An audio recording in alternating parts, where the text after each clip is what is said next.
So I don't have slides. I have my little index cards here to guide me, so it might be a little awkward standing in front here. But my name is Helen Kiokus. I work with the League of Women Voters of New Jersey. Thank you for inviting us to be part of this program. And even though this section is organizing wins, our Fair Districts New Jersey campaign to get a meaningful reform question on the ballot to change the way we draw our voting districts, we haven't gotten there yet. So a major roadblock came up in front of our campaign, which was this bad partisan gerrymandering bill. So we knocked that roadblock down in coalition with many groups who are in this room today, but we're still waiting for that organizing victory. So maybe in a year we'll have another program down here where we talk about exactly how we achieved that win.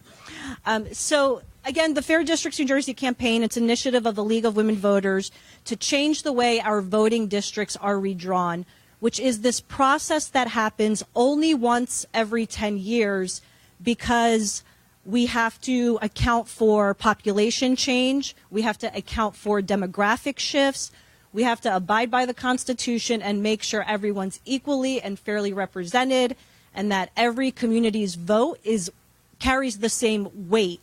So once every 10 years, we have to change our district lines to make sure that everyone has an equal opportunity to participate in the political process.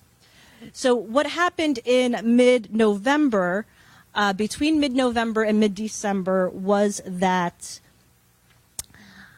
the leaders in the legislature started fast-tracking a proposal to change our Constitution that would have given the green light to redistricting commissioners to basically use partisan data and a decade's worth of past election results to guide how the new voting districts are drawn, which is why we were calling it the partisan gerrymandering bill. So it would look at voting patterns and election outcomes and then redraw. We have 40 legislative districts in New Jersey. So those district lines would have redrawn to basically give 15 safe seats to Republicans and 25 safe seats to Democrats. So that's how the way their calculation was written, it would have resulted in this outcome. Fair Districts and our partners were advocating for a process that's community-driven, that uses public input, that uses the census data to draw a new map that accurately reflects the will of the people and that will give us districts that where we can elect candidates of our choice, hold our elected officials accountable, vote people out if they're not performing the way we want them to perform. So we believe that redistricting should be a community-driven process, not one that it has political goals, not one that's outcomes driven.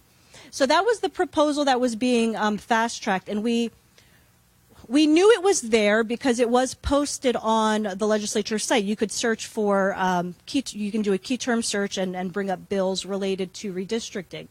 So we knew it was there. So as we were meeting with people, as we were meeting with legislators to talk about the Fair Districts campaign, to talk to them about what California did, which was implement an independent citizen-led commission, we kept hearing, not just from legislators, but also in trying to set up meetings from staff, well, leadership's got another proposal. Leadership's got another proposal. Okay, so we were like, this is, they're going to plan to do this very quickly.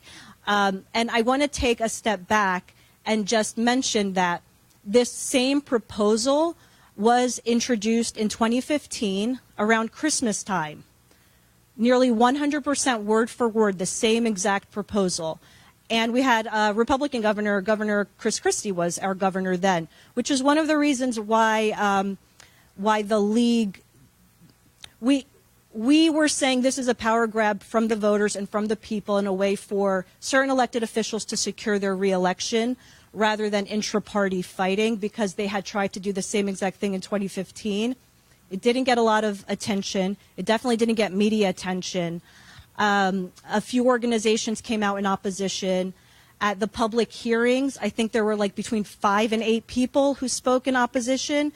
Was anyone following what happened in Trenton in December at the public hearing? Had about 100 people there. So what changed from 2015? The same proposal then, same proposal 2018. So what was different? What was different was we as an organization were better prepared. Through the Fair Districts campaign, we had developed relationships with national redistricting experts, and we were able, when we knew that this bill would move, we didn't know when, we were able to start dissecting this proposal with them, really pulling out the pieces that were most problematic. We sent the language to the Princeton Gerrymandering Project, who did the math, who ran the numbers, who used their calculations to show exactly how this map, how the calculations could be manipulated, how our districts could be gerrymandered using their calculations. We reached out to our partners. I think it was Labor Day weekend when I had a call with the Women of the Good Government Coalition to tell them we don't know when it's moving, but it will. Reached out to our league members. We have 36 local chapters across the state to let people know. Again, we're not sure if it will move, but if it does, we're going to have to move very, very quickly. Also, so we were better prepared as an organization. Also, nationally in the news, Pennsylvania Supreme Court ruled their state map unconstitutional. That was 2017. 2 cases were on their way to the Supreme Court. That was also recently. So nationally, more people were hearing about gerrymandering than in 2015. How many groups in the room, how many people are part of a group, a local civic grassroots group now that was not around in 2015? So another major difference was just the number of groups who became civically active and who we knew that they would care about this. Because being a good citizen is no longer just going to the ballot, to the polling location every November, right? It's doing a lot more. And the last thing was the timing, what was different from 2015 to 2018. They tried to fast track this around the holidays thinking no one was paying attention, but all of these groups, all of these new groups, were still on their high, right, from the first federal election since the 26th presidential election. So I think that leadership totally underestimated that momentum, that energy that existed. So we were able to take the preparations, the relationships we had built with groups. The league is we're celebrating our 100th birthday next year. So it's relationships we've built over many, many years, working with all these new groups.